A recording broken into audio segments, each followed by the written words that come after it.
漫画との出会い、正直に言うと私は漫画はあんまり見ない子供だったんですよ。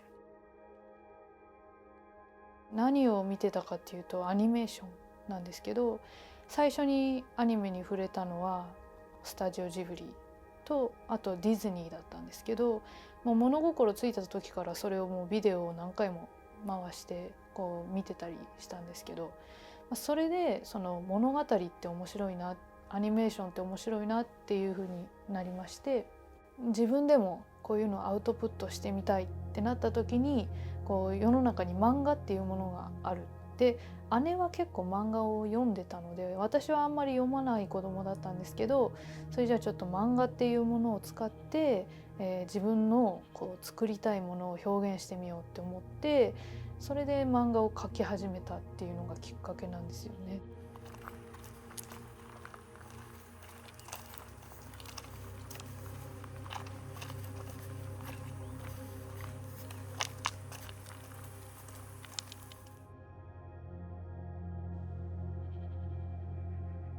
子供の時から絵描くのは好きだったんですけど、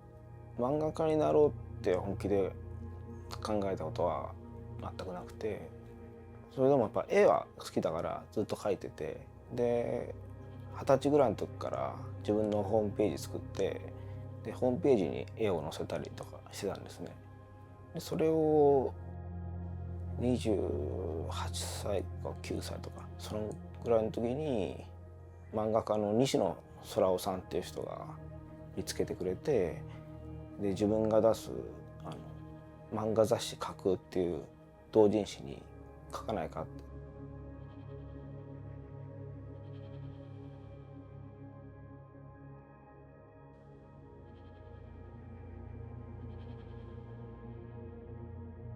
まずフリーターになって、でネットから、そういう掲示板があって、漫画家のアシスタント募集っていう掲示板があったので応募に自分が行って、でそこからアシスタントをやりながら、ラーメン屋さんでバイトをしたりスーパーで品出しのバイトをしたりとかしてたんですけど、で自分の作品をアシスタントをやりながら作って、でいろんな各社に持ち込みをするっていうことをしてまして、で一度賞をいただいたりとかして、ネットだけなんですけど掲載とかもしたことがあって、そういう自分のものを作っては持ち込みっていうことをしていたら、ある日サンデーさんで、三田拓也先生のアシスタントを募集してるんだけど、やらないって言われて大御所の先生のところに着いたりして、でそこで初めてなんか本格的に漫画ってこういう作り方するんだっていうのを学んで、そのセオリー通りの漫画を描いてたんですけど、何か自分の中のその小さい頃に培われたものが足りないって思って、それはやっぱり私の中ではアニメーションだったんですよね。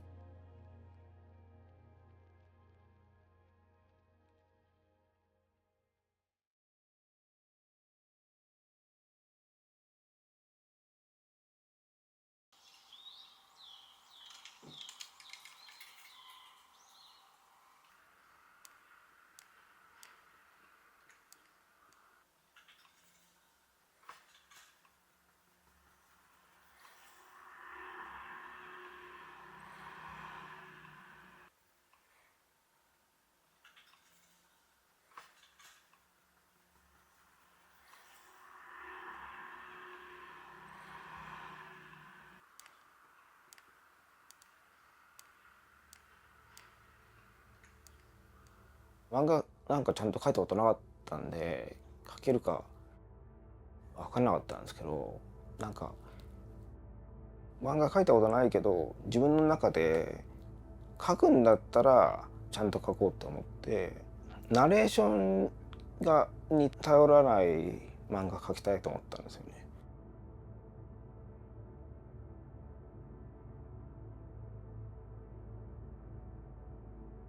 描くっていう同人誌は画廊の同人誌というか、柘植義治とかそういう人の雰囲気に近い作家が集まってて、で大体そういう人って結構ナレーションが多いんですよね。説明してしまうとなんかこう絵に字があるみたいなっちゃうんで、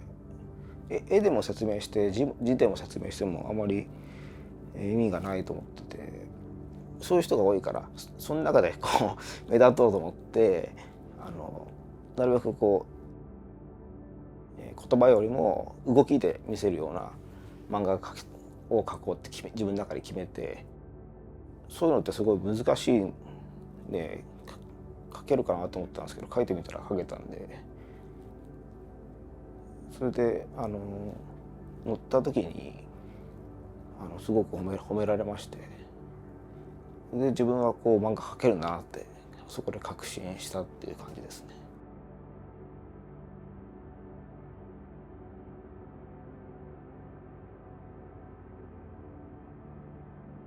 何のきっかけで見たのかわかんないんですけど、そのフランスのバンドデシネっていうものがあるんだよっていうのを知って、でそのメビウスを見た時に、こういうのがやりたかったのかもしれないっていう何か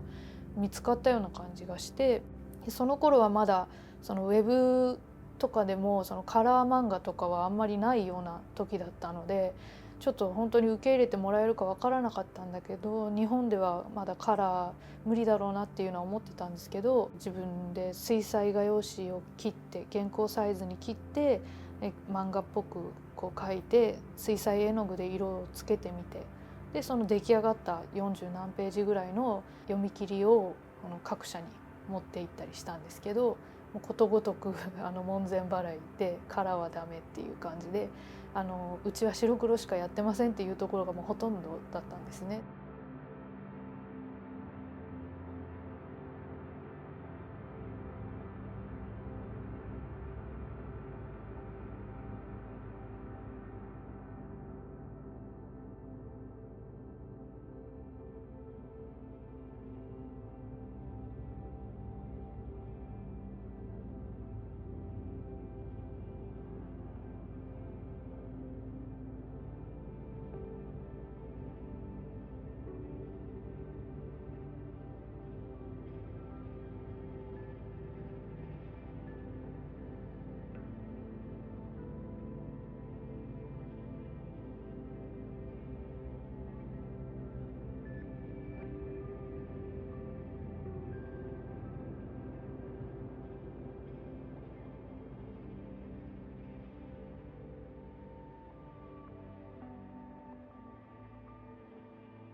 立ち上げは今の編集長の関谷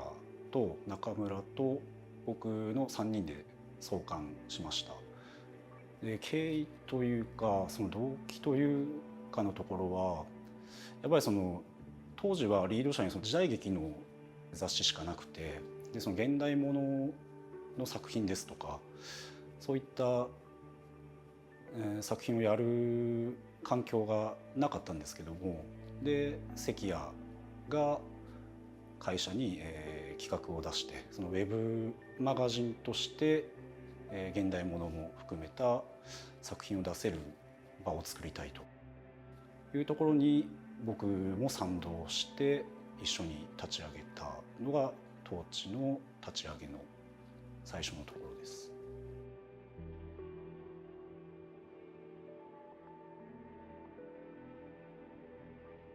商業媒体ではあるんですが、その出版社のマネージメントよりもどちらかというとその作家のオリジナリティを引き出して書いた作品が大半だなというふうに思ってます。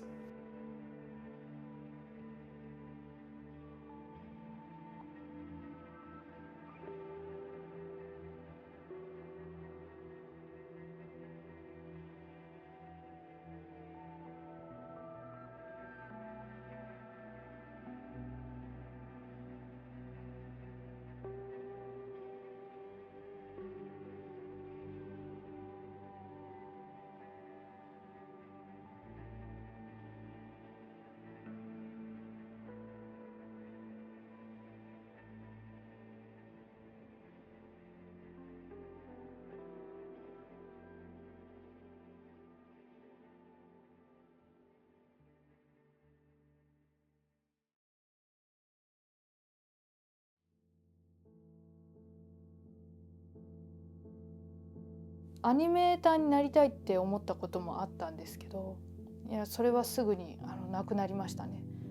なんでかっていうと、やっぱりアニメーターはものすごくその絵をたくさん描けるから、私の中でも絵を描くことは好きだから満たされるかもしれないと思ったんですが、アニメ監督とかにならないと自分の描きたい物語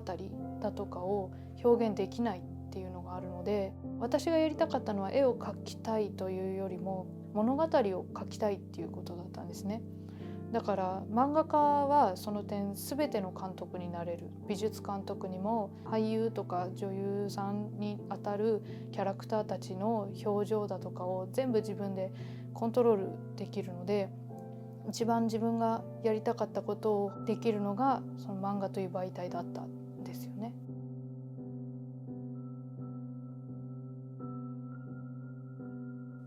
若い時はやっぱり映画監督になりたかったんですよ。でもやっぱり映画監督になるにはまずすごい勉強しなきゃいけないっていうのもあるし、人を使わなきゃいけないじゃないですか。自分が思ってる通りに人が動いてくれるとは限らないし、お金もいるし、そう考えるとやっぱりこう無理だなと思ったんですよね。自分が表現したいものを、もし映画監督になれたとしても、職業としては監督になれたとしても、自分が作りたいものは多分無理だなと思ったんですよね。でも漫画だったら紙とペンがあれば何でもできちゃうんですよね。そこがやっぱり漫画の一番いいところですね。お金もかかんないし、小説もそうですけど、小説と漫画はやっぱり紙とペンがあれば誰でも自分が表現したいものをできるのが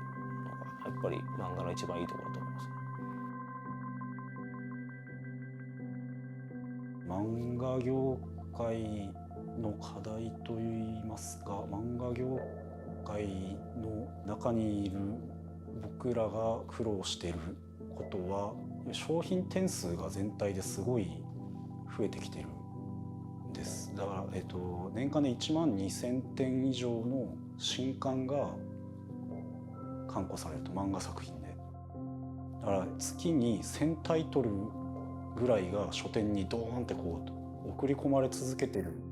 状況が割と長く続いています。でその中で当地から出す、こんなにいい作品が、面白い前衛的な作品があるんだっていうことをたくさんの人に知ってもらうためにどうすればいいかっていうところが、いつも頭を悩ませているところです。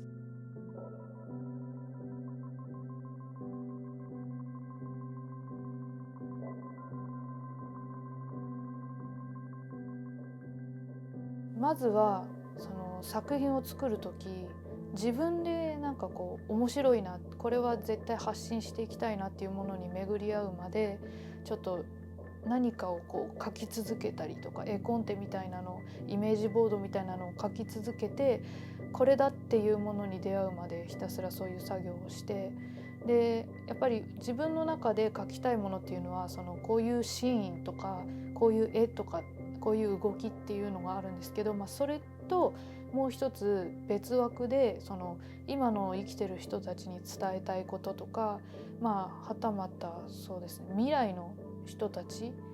がもうずっと先の未来人の人とかにも、過去にこういうものを書いてる人がいたんだっていうのにこう何かの衝撃を受けても欲しいなっていうのと、何かこう現代の人でも未来の人でもこう壁に当たっているそういう人がいたら、その自分の作品を読んだ時に少しでもこう希望を持てるようなものを書きたいっていうのが私の中で根っこにこうあって、なので端的に言うと、その人間参加みたいなところがあるんですよね。その人間を称えたいというか、人間を肯定したい。でその地球上に生きてるっていうその繁栄と滅亡を繰り返してきたその地球に人間がこう繁栄している今だからこそ、そういう大きな俯瞰した目でそういう世界を捉えたいと思っていて、だからそういうことが落とし込める作品を描きたいって強く思ってるんですね。かそういう自分の描きたい絵だとか、美しい背景だとか動きみたいなのをアニメではないんだけどそういうのを漫画に落とし込めることと、あと自分自身が面白いと思えるそのストーリー展開っていうのと、あとテーマとして一番根っこの部分にそういう人間参加である、そして人々の希望になるような物語を書きたいっていうこの、大きく分けて3つの事柄が私にとってものすごく重要なプロセスというか書く動機なんですよね。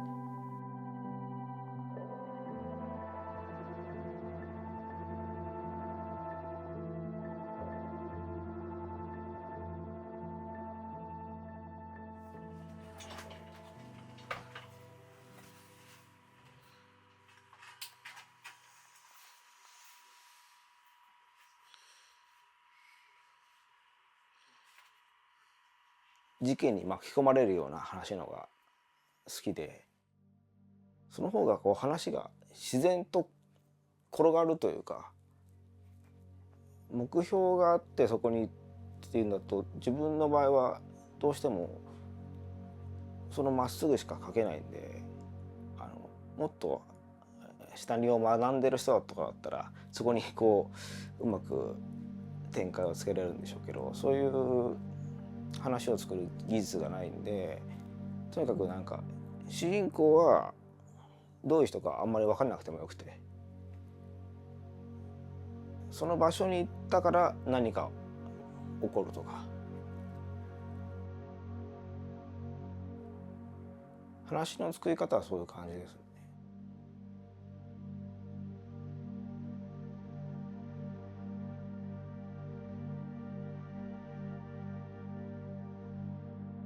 なんかこう映画とか写真とか絵画とか見ていいと思った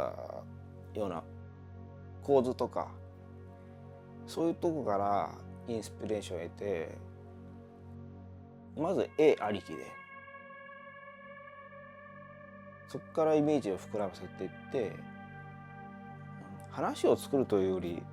出来事の積み重ねが、それがすなわちストーリーになるというか、それを大事にしてますね。話を作るとどうしても書いててつまんないんですよ。だから話っていうのは考えられないわけじゃないんですけど、自分が書いてて面白いのはやっぱり面白いものを書いて、それにつながる面白いものを書いてってつなげていくんですよね。でだからってそれがじゃあ面白くなるかって言ったらそれだけじゃ面白くならないから、一旦それで書いていって、それをこう映画で言えば編集のような展開をこう組み替えるというか、組み替えたり足したり引いたり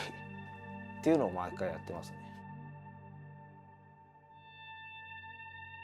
作家は本当にすごい労力をかけて一つの作品を書き上げるので、それが出来上がった時に単行本になって世に出る時にやっぱりその作品が芸術的に優れていて社会的に正当なものであって、かつ版元にとっても作家にとっても商業的に商いとしてちゃんとその真っ当なものになるかどうかっていうその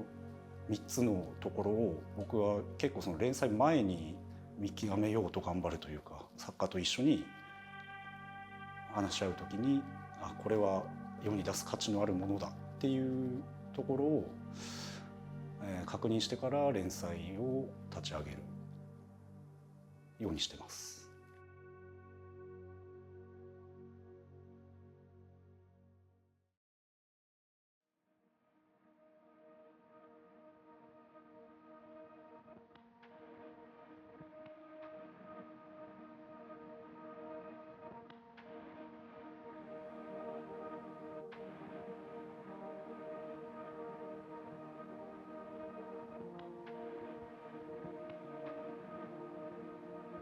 編集さんがちょっとこう明石さんは中短編ぐらいのその映画ぐらいの尺で書いた方がいいかもしれないっていうふうに言ってくださったんですね。なので最初は戸惑いました。その短編用に書いたストーリーだったので、これを大きく映画に耐えうる物語にするにはってちょっとできないかもしれないですっていう話をしたこともあったんですけど、でも、せっかくいただいた自分が今まで衝撃を受けたりとか感銘を受けた作品っていうのはやっぱ映画ぐらいの尺のアニメーションとかだったりしたので、じゃあやれるならこういうものが描きたかったっていう自分の中にアウトプットしたいその欲求があった作品、そのいろんなもの影響を受けてきたその作品の、物語とかを自分なりのテイストでじゃあこういうものを入れてみよう、この次はこれを入れてみようっていう感じでどんどんその短編を膨らましていって、でサザンを作り上げたっていう感じだったんですよね。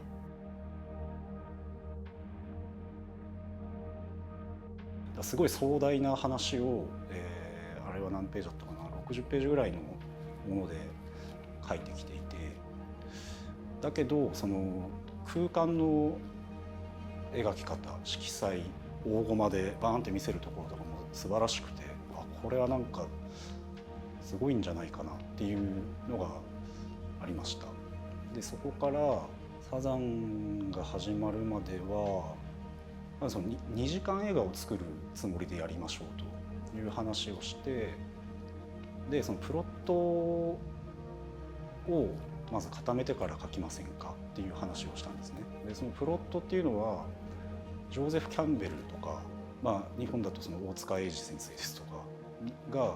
神話の構造というものを解説されていて、で神話っていうのはスター・ウォーズとか指輪物語とかもそうなんですけど、日常が描かれて冒険への正体があって冒険の事態があって、賢者の助けがあって未知の世界に越境してそこから試練があって、最大の敵に挑んで新しい日常が始まるみたいな、そういういわゆる王道のストーリー構成というのがあって、でそれに当てはめてちょっとプロットを組んでみましょうという話をしたんですが、赤さん結構やっぱり当時すごいやんちゃだったので全然言うこと聞いてくれなくてであらかじめ決めたことをそのままこなしていくことをずっと続けるなんてやりたくないみたいな感じで言ってて、でじゃあ赤さんどういうことを考えてますかって聞くとうわーってすごい話してくれて、でそのまま今言ったような王道のストーリー展開だったんです。じゃあそれがもう頭の中にすでにあるんだったらプロットも書かなくていいから、今頭の中にあるやつを2時間映画を作るようなつもりで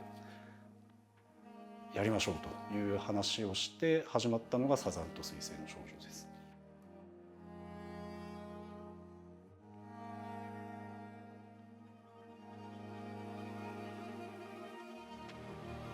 正直に言うと自分自身で80年代風の絵を描こうっていう意図的なものは何もないんですけど、一番最初に描いたその SF 宇宙ものっていうのがかなり近未来的 SF ではなく少し古めかしいロボだったりとか出てくるものが結構古い感じだったので、それも相まってより80年代テイストって言われることがあるんですけど、私はそれを全然悪く捉えてはいないんですけど、なぜなのかって自分でも考えた時にやっぱり自分が今まで培ったもの、いいなと思ったもの、素晴らしいって感銘を受けたものとかが昔のものが多かったんですね。最近の作品を否定しているわけではもちろんないんですけど、やっぱり自分自身がどうしても昔のものにとても感銘を受けたので、そういったところが多分にじみ出てこの作風になってるんだと思います。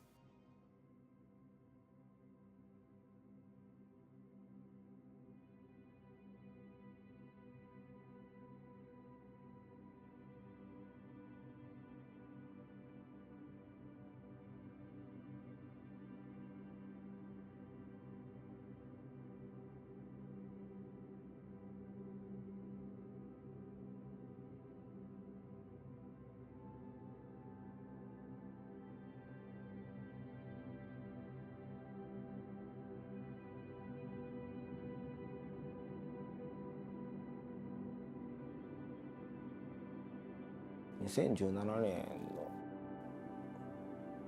の6月ぐらいですかね、当地の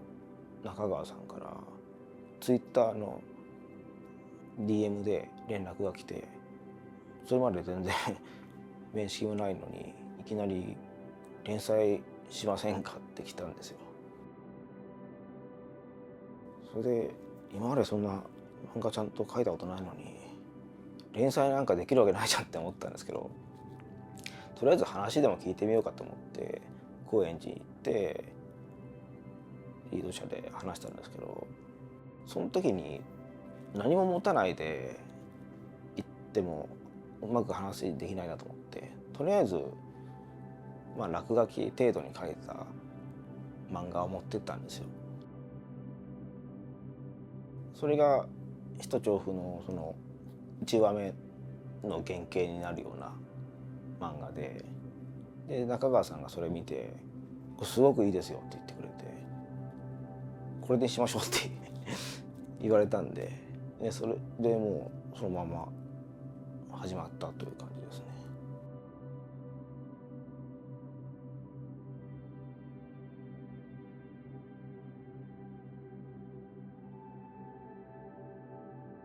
もうどちらかというともはや漫画としては僕はあんまり考えてなくて、むしろその絵画とか映画のように読んでるところがあります。北野武の映画の話ですとか、黒沢清の映画のことですとか、あとはアメリカのエドワード・ホッパーの話ですとか、フランシス・ベーコンの話ですとか、なんかそういう引き出しをすごいたくさん持ってる方で、いわゆるそのみんなが見慣れた漫画に対してすごくその不当な感じっていうんですかね漫画家としてのなんとかならず者感みたいなものがあって、そこにが最大の魅力だなと僕は思っています。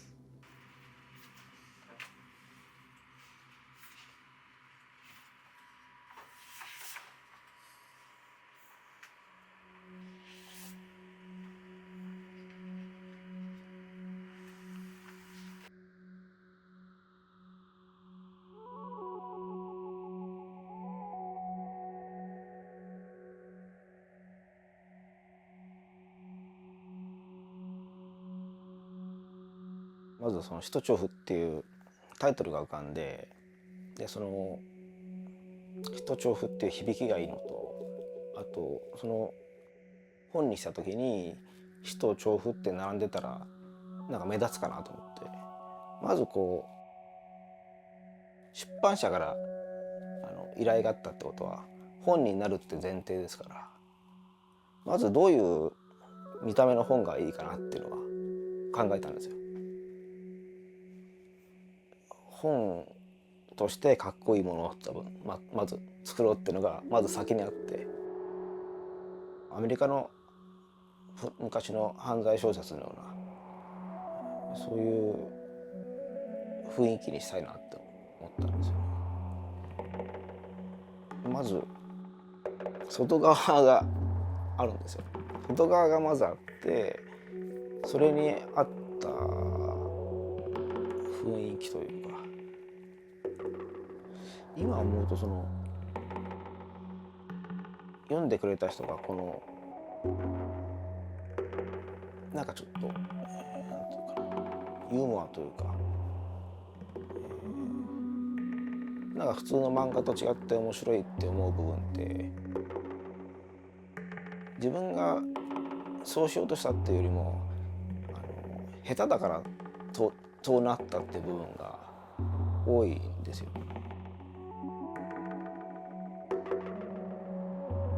意図した通りに全部書けてるわけじゃないんで、書いてる時に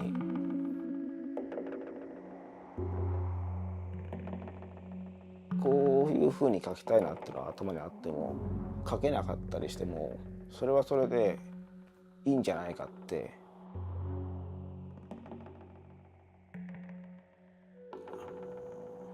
それも作品だと思って、無理やり書くというか、そういうなんていうかな、流れに任せる話もその話と同じで、自分のその技術力のなさも含めて、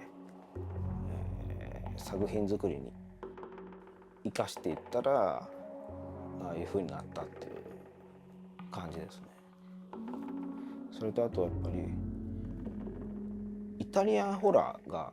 好きだったんですよ、その当時。そのサスペリアとか、そのダリオ・アルジェントの映画とかがすごい好きで、サスペリアもすごい最近見たんですけど、5年ぐらい前に見てすごい衝撃を受けて、こんなに意味が分かんないんだけど、なんで意味が分かんないのか分かんないというか、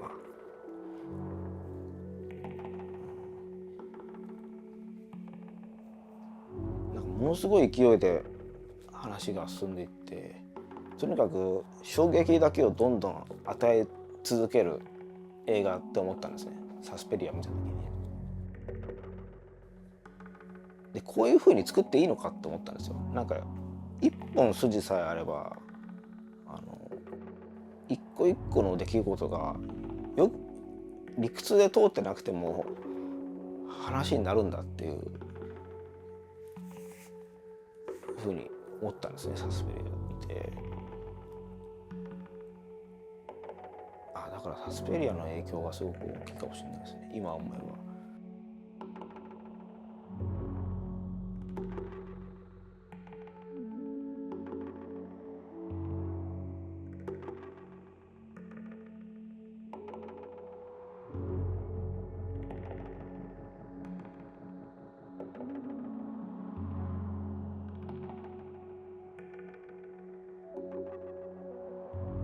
暴力に対して無自覚なことのすごい暴力性みたいなことすら感じられる、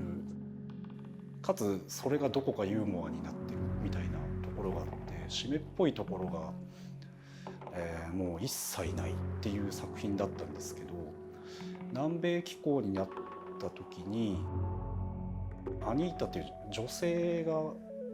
出てきたんですね。アニータはその結構愛を求めて愛に生きる、そういう温かみを熱をこうちゃんと人間らしい熱を胸に秘めた女性で、アニータも結構ひどい死に方したりするんですけどアニータが出てきて、でその男にこう捨てられてみたいなところでこう涙を流すシーンがあって、あれが使徒調布にはなかったその女の涙が初めて書かれたもので、使徒調布からまた違うことをやったっていうものの一つの例なんですが、でその次の使徒調布ミステリーアメリカに関しては今度はその暴力の、権化みたいな、象徴的な存在だった使徒千代っていう女のキャラクターがの人間味みたいのがこう作中で垣間見れるところが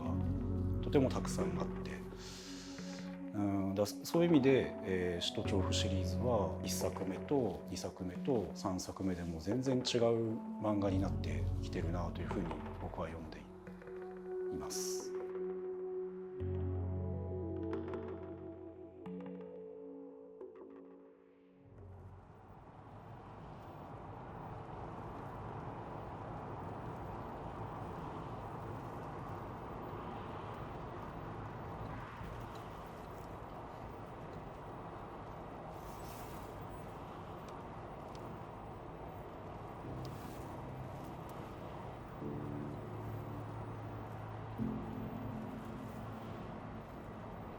自分が多分 SF 好きになったのはドラえもんがきっかけですね。その本当に物心ついた時からドラえもんのその毎週のアニメは見てましたし、あと映画はもう本当に何回もビデオが擦り切れるほど見てたんですけど、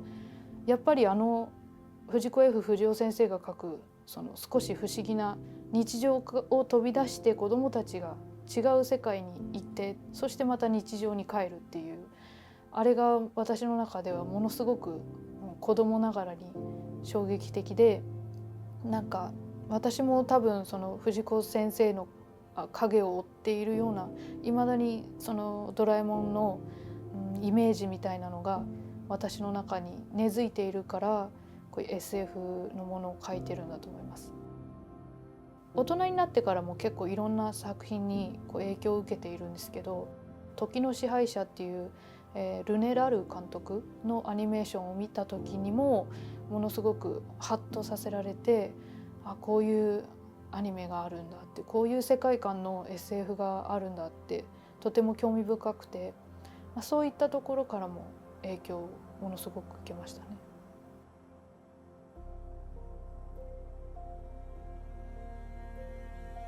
あんまり漫画っぽくない絵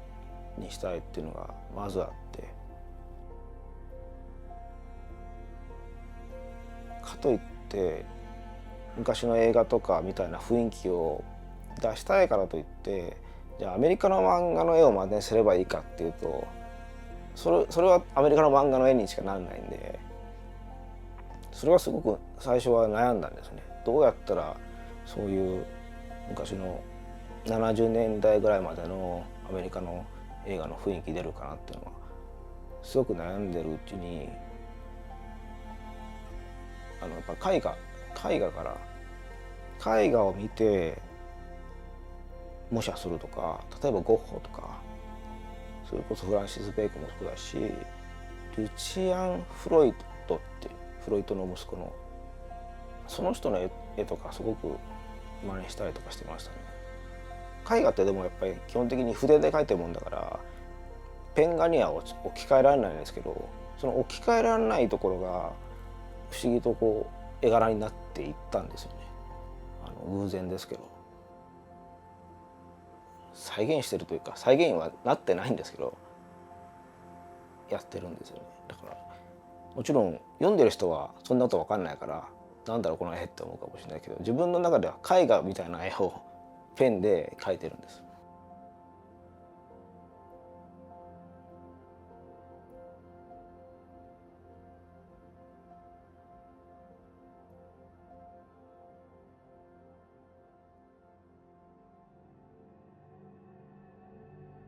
やっぱり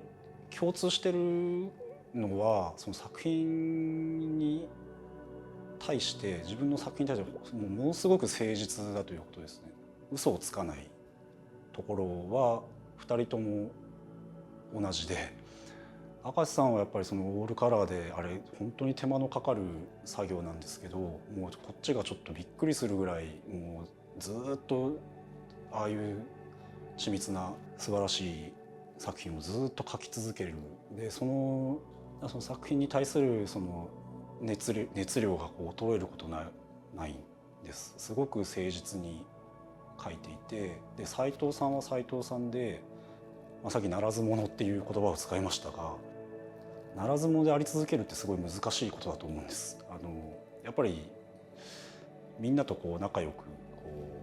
というか、みんなが好きなものをみんなが好むものをどうですかっていうふうに提供する方がきっとその書き手の気持ちとしては楽になれるはずだと僕は思うんですが、斉藤さんの場合は強い意志を持って普通の漫画じゃないものを描き続けるぞというものすごい強い意志を持ってやってるように見えます。一番よく、やっぱり前衛芸術だと思います、斉藤さんがやってることは。だから2人ともその作品に対して自分のやりたいことやれることやらねばならないことに対してすごく正直に誠実に取り組んでいるという意味では作品は全然違いますが、そこは共通しているところだなと思っています。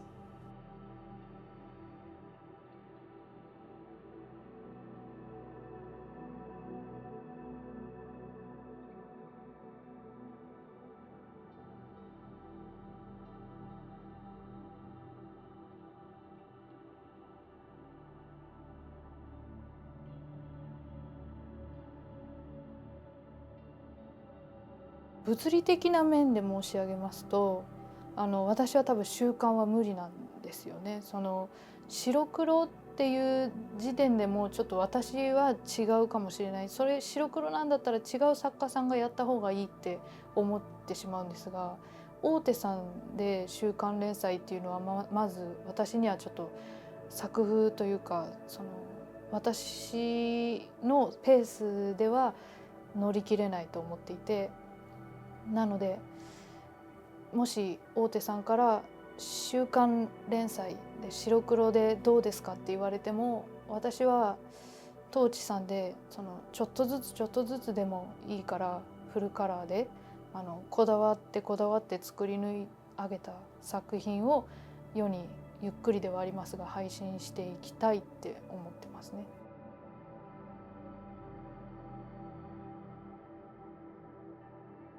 本当当地で良かったと思ってるんですよ。当地だと本じゃないから毎週出たりしてないから締め切りがないんですよね。作家からしたら結構楽というかもちろん編集部の人としては定期的に毎月とか毎週とか書いてほしいみたいなんですけど、書かなくても問題はないんですよ。だから作家にとっては割と楽ですね。あと自分にとって大事なのは、雑誌だと他の人と一緒に載るじゃないですか。それはすごくやっぱり耐えられないというか、全然自分の好きじゃないイラストが表紙の本に自分の作品が載るっていうのは多分自分は耐えられないと思うんですよね。当地だと雑誌がないから、もう本出たら自分のセンスだけで出せるから世に。だから本当に当地で良かったと思ってます。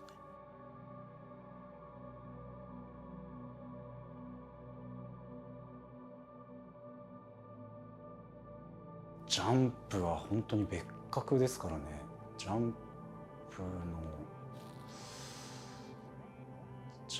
プのことを考えると気が遠くなりますが、ジャンプがすごいのはやっぱ層が厚いことで、ジャンプからこんな言い方したらあれかもしれないですけど、ジャンプコミックスの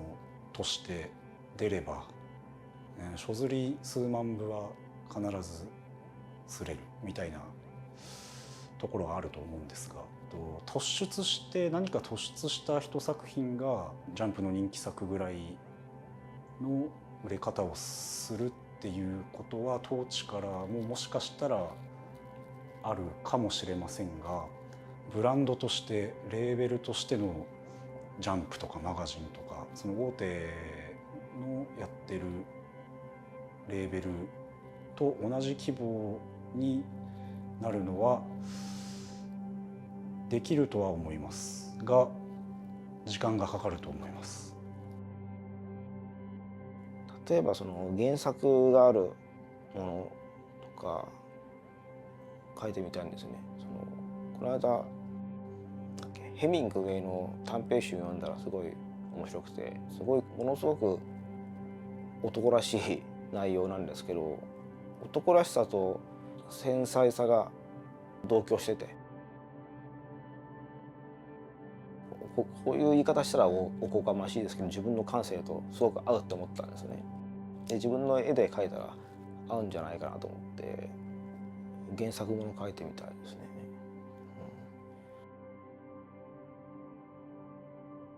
あんまり私は自分がこうなりたいという自分の大きな目標みたいなのは正直あんまりなくて、でもどういった漫画を描きたいかっていうのは明確にあるんですよね。だから私の中で先ほども言った人間参加、人間を応援し続ける、そういった俯瞰してる目で地球と人間というものを捉え続けて作品を世に発信していきたい。で発信し続けていったその先にもしかしたらそれをいいと言ってくれる人たちがたくさんいてくれるかもしれないし、受け入れてもらえなかったとしても一部の人にとってはものすごく自分の生きる糧になってくれるのであれば、今後もこの調子で同じような作風で同じような書き方で書き続けられたらっていうのが私の今の目標ですかね。